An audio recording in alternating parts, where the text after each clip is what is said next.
Bonjour tout le monde, bienvenue sur les ondes du Go Sport. Vous écoutez notre 36e podcast.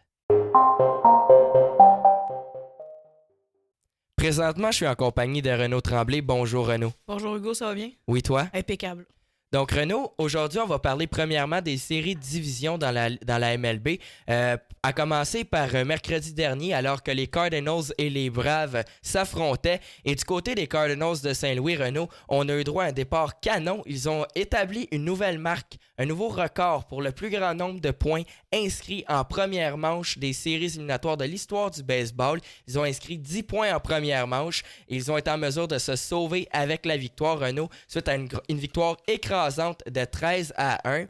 Et ce qui est vraiment intéressant du côté des Cardinals de Saint-Louis, c'est que Renaud, au début de la série, clairement, les Braves d'Atlanta étaient les favoris pour remporter la série. Mais du côté des Cardinals, finalement, on s'est sauvé avec la victoire. Renaud, selon toi, quel a été le point tournant dans la rencontre? Je pense que ça a été la première manche puisque les Cardinals ont fait 10 points, donc une très grosse première manche, un départ canon. Ensuite, en deuxième manche, donc 1 point pour amener la marque à 11-0. Ensuite, en troisième manche, 2 points, donc pour 13-0. Ensuite, en quatrième manche, les Braves qui ont fait 1 point, mais ils n'ont jamais été dans le match. Donc, ils n'ont jamais essayé de revenir et c'est ça. Oui, Renaud, je suis complètement d'accord avec toi. Ça a été une soirée difficile pour le lanceur partant des Braves d'Atlanta. On l'a changé en première manche et même là, ça n'a pas été on n'a pas eu des résultats concluants au niveau du côté des Braves d'Atlanta. Donc, une défaite de 13-1 et Renaud, leur saison est terminée. Mercredi soir, les Nationals de Washington affrontaient les Dodgers de Los Angeles. Et Renaud, ça aussi, ça fut tout un match. Les Nationals de Washington l'ont emporté face aux Dodgers de Los Angeles, malgré le fait qu'ils perdaient 3-1, alors que les Dodgers se sont quand même imposés tôt dans la rencontre. Mais en huitième manche, Renaud, une poussée de 2 points du côté des Nationals de Washington contre Clayton Kershaw. Anthony Rendon, Renaud a frappé un coup de circuit. Et par la suite, Juan Soto, le frappeur suivant, a frappé lui aussi un coup de circuit. Et du côté de Juan Soto, il a seulement 20 ans, Renaud, mais il fait vraiment une grosse différence pour les Nationals de Washington. Je pense entre autres à son gros coup sûr important face à Josh Hader lors du match du 4e house face aux Brewers de Milwaukee. Ça fut tout un coup sûr de son côté. Et les buts, avec les buts remplis, Renaud, et c'est lui qui a dans le fond, qui a guidé les siens vers la victoire. Par la suite, il frappe le circuit égalisateur pour les Nationals. Par la suite, Renaud, Howie Kendrick qui a frappé un grand chelem en 10e manche, dans le fond, pour éliminer les Dodgers de Los Angeles 7-3. Et ça aussi, ça a été une surprise du côté des Dodgers de Los Angeles, qui étaient clairement les favoris pour remporter la série. Et puis, non seulement la série, mais aussi pour se rendre pour une 3e fois de suite en série mondiale du côté des Dodgers de Los Angeles, après l'excellente saison qu'ils ont connue et les joueurs de grand talent qu'ils avaient en leur possession, soit Cody Bellinger, je pense entre autres à Clayton Kershaw, Walker Buehler, Justin Turner. Bref, du côté des Dodgers de Los Angeles, on a vraiment une formation électrisante et on s'attendait à ce qu'ils participent pour une 3e saison de suite à la Série mondiale, mais malheureusement, de leur côté, ils ont perdu dans la série division. Le point tournant du match, Renaud, c'est quoi?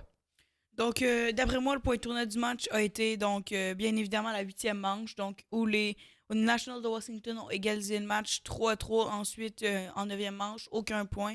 Et puis pour terminer en beauté avec un grand chelem en 10e manche, et les Nationals se sont sauvés avec la victoire. Donc maintenant, je vais vous parler un peu du lanceur Clayton Kershaw des Dodgers de Los Angeles qui a été dominant en saison régulière, donc qui a été un des meilleurs lanceurs de la ligue. Dans le 5e match, il n'a pas livré la marchandise. Le gérant a été obligé de l'envoyer dans la mêlée pour essayer de garder les points de son équipe, mais il a accordé donc beaucoup de points et a fait perdre le match à son équipe.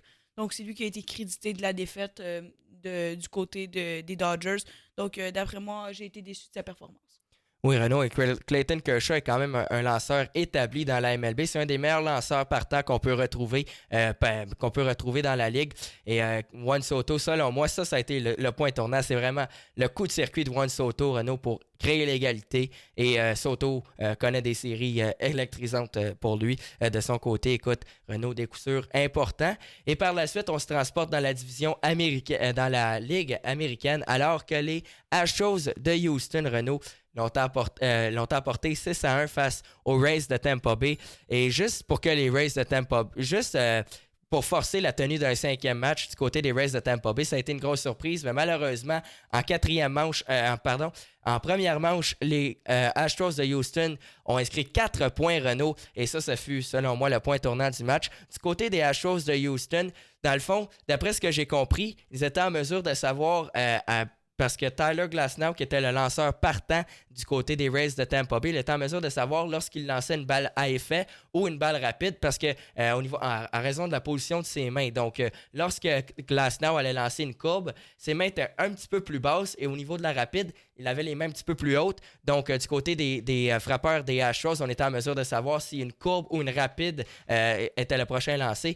Et bien évidemment, ça a porté fruit. Ils ont inscrit 4 points en première manche parce qu'il y a eu beaucoup de lancers, Renaud, de la part de Tyler Glasnow. Je pense entre autres à plusieurs bonnes courbes tout juste à l'extérieur de la zone des prises que les frappeurs des Astros n'ont pas tenté de s'élancer, tout simplement parce qu'ils savaient ce qui allait, quel type de lancer allait être lancé justement par Tyler Glasnow. Ça a été un avantage, bien évidemment. 4 points en première manche, des gros coups sûrs, notamment de la part de Alex Bregman, Michael Brantley qui a connu un bon match. Et Renaud, tu aimerais nous parler de Garrett Cole, Renaud, qui a dans le fond, qui a resté dans la mêlée pendant 8 manches en accordant seulement un point et 2 coups sûrs. Parle-nous un peu de Garrett Cole. Donc, Garrett Cole a été le lanceur partant pour les Astros de Houston lors du 5e match. Donc, comme Hugo l'a dit, il a lancé 8 manches, donc les 8 premières manches du match, a accordé seulement 2 coups sûrs et 1 point, ce qui est déjà une très bonne performance pour un lanceur dans un match. Mais qu'est-ce qui est encore plus surprenant, c'est qu'il a lancé 8 manches. Donc, c'est beaucoup, surtout en série, puisque en série, donc plus de pression pour les lanceurs. Donc, c'est plus stressant, ils perdent leur énergie plus vite. Mais aussi, puisque les gérants sont beaucoup moins patients sur le banc. Donc, dès qu'il faut que leur lanceur commence à moins bien aller, ils le changent parce qu'une mauvaise manche peut changer l'allure de tout le match. Donc, vraiment une très belle performance de ce côté. On a décidé de le changer par Roberto Osuna en 9e manche. D'après moi, c'était plus préventif pour être sûr qu'il ne s'écrase pas en 9e manche, même s'ils avaient déjà un coussin de 5 points. Renaud, est-ce que tu as dit, c'est particulièrement vrai lors d'un match sans lendemain. Comme on a vu, le match numéro 5 dans la série division, c'est extrêmement important. Donc, c'est très rare qu'on va voir un lanceur partant être en pleine possession de ses moyens, beaucoup de pression, être en mesure de rester dans la mêlée pendant 8 manches de travail. Ça fut toute une journée de travail pour Garrett Cole.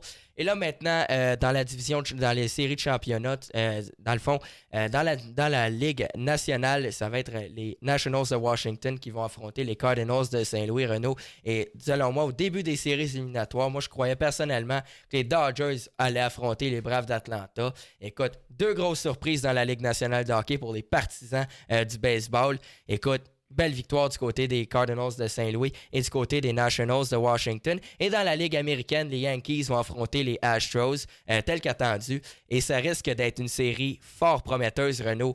Les Astros de Houston, une excellente rotation de partants, mise beaucoup là-dessus. Je pense entre autres à Garrett Cole, Renaud, qui a connu un fort match lors du match numéro 5, mais aussi Justin Verlander et Zach Greinke, qui tous les 3 lanceurs, dans le fond, pourraient être des lanceurs numéro 1 dans n'importe quelle autre équipe. Et du côté des Astros aussi, on mise sur Alex Bregman, Michael Brantley, Carlos Correa, José Altuve, donc des frappeurs. C'est vraiment une équipe qui est complète, Renaud, et ça va être très difficile pour les Yankees d'être en mesure de les battre. Selon moi, les Astros sont les favoris, mais on sait que les Yankees sont une formation qui mise beaucoup sur la longue balle avec de bons releveurs. Et du côté des Yankees de New York, surtout au Yankee Stadium, là, c'est très difficile pour les équipes visiteuses d'aller chercher des victoires. On sait au Yankee Stadium, les partisans sont très présents et ça risque de donner un petit peu de fil à retordre pour les Astros de Houston. Renaud, tu aimerais nous en parler un petit peu? Donc, moi, je vais vous parler un petit peu plus d'un fait intéressant. Donc, les Rays de Tampa Bay sont l'équipe avec la plus petite masse salariale dans la MLB. Donc, avec une masse salariale de 62 millions de dollars par saison. Donc, pour vous expliquer un petit peu, dans la MLB, comparé à d'autres ligues comme la NHL, si tu dépasses la masse salariale avec tes joueurs, tu peux payer un salaire, dans le fond, un peu un surplus pour avoir une plus grande masse salariale, donc pour dépasser le taux que fixe la MLB. Donc, tandis que les Red Sox eux, sont à 213 millions de dollars donc, pour leur plafond salarial cette saison. Et les Yankees sont troisième avec 206 millions de dollars. Oui, Renaud. Et en terminant, j'aimerais qu'on parle rapidement du Canadien de Montréal, Renaud, qui connaissent un début de saison difficile. Ils ont été défaits 3 fois lors des 4 premiers matchs de la saison. Par contre, un point positif pour le Canadien, c'est bien évidemment Carey Price qui connaît un excellent début de saison devant le filet du Canadien. Donc, exactement. Donc, hier, match d'ouverture à Montréal, au Centre Bell, contre les Red Wings de Détroit. Malheureusement, le Canadien qui s'est incliné 4-2. Donc, un match, d'après moi, moins intéressant que ceux en début de saison. Donc, par exemple, contre Buffalo, on a eu tout un match très énergique. Le match de hier, j'ai trouvé qu'il était plus lent, plus calme. Donc, le Canadien qui avait beaucoup moins d'intensité, c'était leur deuxième match en 2 soirs. Mais d'après moi, c'est pas une excuse. J'ai trouvé le match plus ennuyant, donc manquait d'énergie, surtout pour le Canadien, contre une équipe, les Red Wings, donc très énergique avec beaucoup de talent aussi. Un autre point positif que j'ai oublié de mentionner précédemment, du côté du Canadien de Montréal, on a réglé nos lacunes en avantage numérique. Les Canadiens qui ont inscrit quand même quelques buts depuis le début de la saison en avantage numérique. Le seul problème, cependant, c'est que du côté du Canadien, on a beaucoup de lacunes en infériorité numérique. Je pense entre autres au match contre les Sabres de Buffalo, alors que les Sabres de Buffalo, qui ont un excellent avantage numérique, faisaient tout sur la patinoire lorsqu'ils avaient l'avantage d'un homme. Ils ont été en mesure de faire payer le prix aux Canadiens qui ont été indisciplinés face aux Sabres. Donc, exactement un petit exemple, Philippe Danault qui a pogné une pénalité en fin de troisième période. Donc, c'était égalité. Donc, on s'est transporté en prolongation. Et Buffalo n'a pas réussi à marquer en avantage numérique. Ils ont marqué juste quand Philippe Danault a embarqué sur la glace. Donc, mais ont dominé pour cette période de temps. Donc, maintenant, je vais vous parler d'Anthony Mantha, donc un joueur pour les Red Wings de Détroit qui joue sur le premier trio, qui a connu un très bon début de saison avec 8 points en 4 matchs. Oui, bien écoute Renaud, Anthony, c'est quand même très intéressant de voir Anthony Mantha évoluer avec les Red Wings de Détroit. Il a été repêché en 2013, un 20e au total, au choix de premier tour. Il a joué dans la LHJMQ, c'est un petit gars de Longueuil. Renaud, il a inscrit 6 buts en ce début de saison déjà. Donc, il connaît un début de saison du tonnerre et c'est intéressant de le voir évoluer au fil des années. Dans le fond, à sa première saison avec les Red Wings de Détroit, ça a été un petit peu plus difficile, mais là, on va espérer qu'il va être en mesure de connaître une excellente saison cette année. Donc, c'est ce qui va conclure notre podcast. N'oubliez pas de liker la vidéo, de vous abonner à la chaîne, d'interagir avec nous dans les commentaires, mais aussi de vous procurer votre marchandise via Instagram, soit sur @HugoHockey75côté ou sur Hugo Sport YouTube. Merci beaucoup et au revoir.